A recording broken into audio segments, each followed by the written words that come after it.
Bah, c'est là où... ouais, ça manque de moyens, ça manque de... Donc voilà, enfin moi par exemple ce décor de la poursuite, qui est un décor de gravière au bord du Rhin, me fascinait complètement. Et alors au début, quand on a fait les préparations, je suis allée avec le chef-op, je lui disais bon alors le premier plan, en fait on va faire un plan large comme ça. Et il me disait non, je dis pourquoi, il disait mais non, parce qu'on n'a pas trop éclairé tout ça. Je dis bon d'accord, alors on va faire un plan comme ça, là, ça ira comme ça. Non, c'est encore trop large, parce que on va pas pouvoir éclairer ça non plus quoi, avec ce qu'on a dans le camion. Donc voilà, et donc finalement, au bout du compte, j'étais quasiment forcée à faire ce découpage relativement abstrait. Et qui deviennent quasiment du cinéma muet, enfin voilà.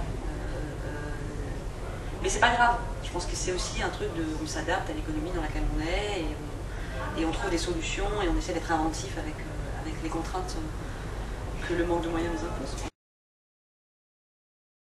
On la voit quand? On la voit la nuit, après la nuit où elle a couché la première fois avec lui. Alors on voit pas l'acte, c'est vrai, parce que ça m'intéresse pas trop de filmer l'acte. Enfin, ça m'intéressait pas trop pour ce film en tout cas. Je trouve que ça fait un peu passage obligé, voilà, une histoire d'amour, hop, voilà, on filme le premier rapport amoureux ou des choses comme ça. Et franchement, je voyais pas ce que ça pouvait apporter ou ce que moi je pouvais apporter. Voilà, c'était pas, j'avais pas envie de prendre ce passage, je trouvais comme un passage obligé.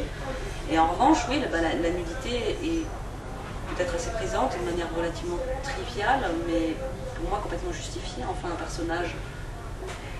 le personnage d'Isabelle, lorsque le lendemain de la nuit, quand elle se réveille, qu'elle a couché avec lui, elle est pas en pyjama dans son lit. Enfin, ça me semble absurde. Donc elle est nue. Elle se lève, il n'est pas là, elle est nue, forcément. Oui, mais là, et donc il y a un truc quotidien. Oui,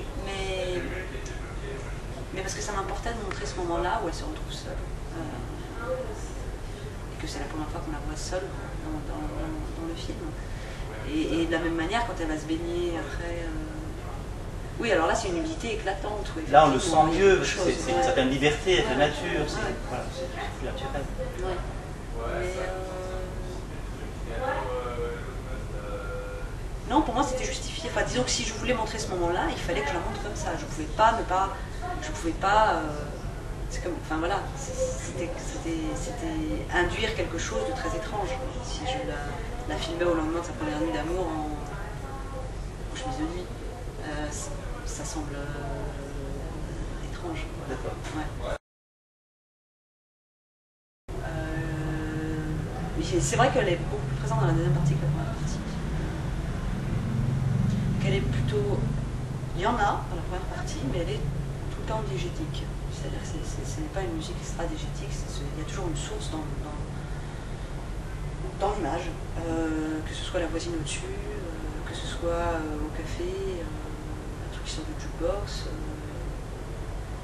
Voilà, c'est un peu l'idée qu'on a travaillée. Et qui tout d'un coup, effectivement, à partir du moment où on traverse le miroir comme ça et qu'on retrouve ce couple dans la nature, devient extra-diégétique, quoi, et crée quelque chose d'autre, qui crée cette dimension que je recherchais, quoi,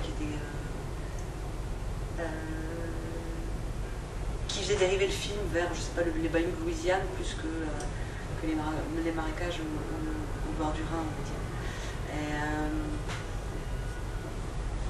Or, et ça c'était vraiment un truc à la base du projet qui était déjà très présent, que je voulais travailler, qui était celui de faire apparaître dans ce film français une musique folk américaine contestataire. Je tenais beaucoup avec ces sonorités très très brutes. Voilà, c'était quelque chose qui pour moi constituait la bande-son du film. Et je me suis rendu compte au montage en fait que sur la première partie du film, c'est un peu une alchimie la musique, hein. Soit ça refuse, soit ça absorbe, enfin voilà, c'est quelque chose de très délicat. Et il se trouve que sur des images urbaines comme au début du film, ça donnait une sorte d'effet commentaire, virgule, que je trouvais pas très heureux, quoi, et qui correspondait pas à ce que je cherchais. Et donc naturellement, comme ça, le film s'est organisé de cette manière-là. Mais c'était pas conscient au début, quoi. C'était pas aussi clair au début, quoi. Et puis aussi, elle se décline. Enfin, pour moi, c'est important au fur et à mesure qu'elle apparaît, la musique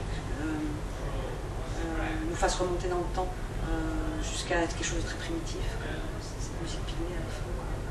Et pour moi c'était cohérent par rapport au trajet intérieur des personnages, par rapport à ce mouvement.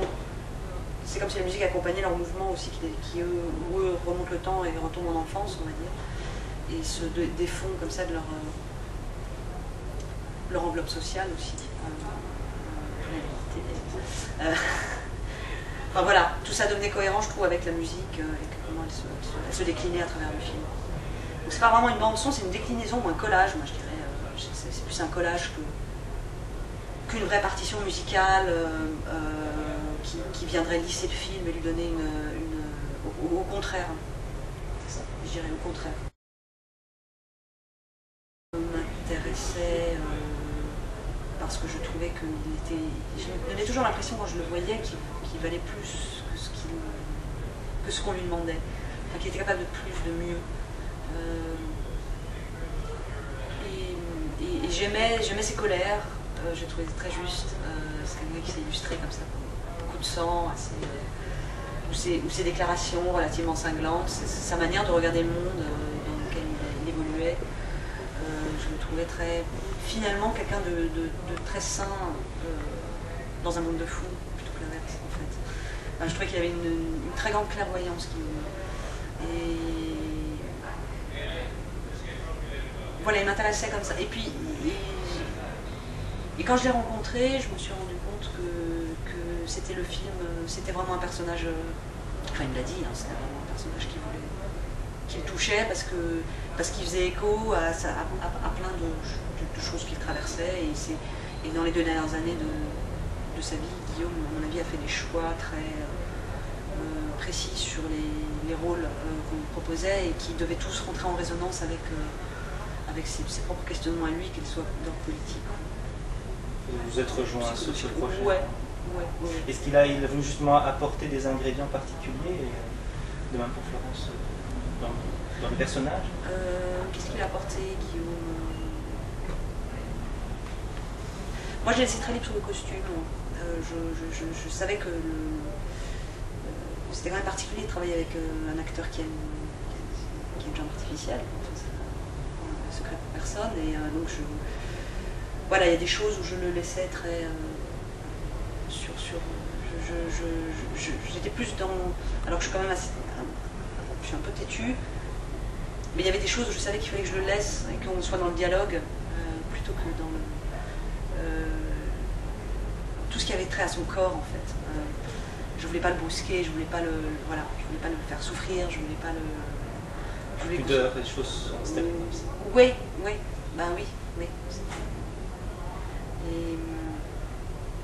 Et c'est quelqu'un de très courageux de ce point de vue. Donc il y a des choses qu'il a... Ouais, j'écris. Ce sera un film parisien. Urbain aussi. Qui évoque, en fait, c'est une histoire d'amitié entre 2 anciens légionnaires qui se retrouvent dans la vie de tous les jours, quoi, enfin de notre vie à nous, et qui ont beaucoup de mal à s'en sortir. Donc c'est un film un peu sur le fait d'être pauvre et marginal, mais à Paris. Voilà. Donc ça reprend un peu la thématique qui est un peu dans Voleurs, sauf que là on est dans Paris, et c'est un peu le Paris du film. C'est de faire... de montrer à voir plutôt cette facette-là de la ville. Et aussi, bon, l'un des 2 légionnaires est étranger, l'autre français, donc c'est comment... Et en fait, pour que l'étranger puisse rester, ils échangent leurs identités. Et c'est sur un jeu aussi sur l'identité, enfin, c'est un film sur l'identité. Qu'est-ce que ça veut dire avoir une identité? Dans une grande ville. Dans une grande ville, dans la France de Sarkozy. Merci Sarah-Léonore. Et bon séjour à Bruxelles pour le festival. Merci.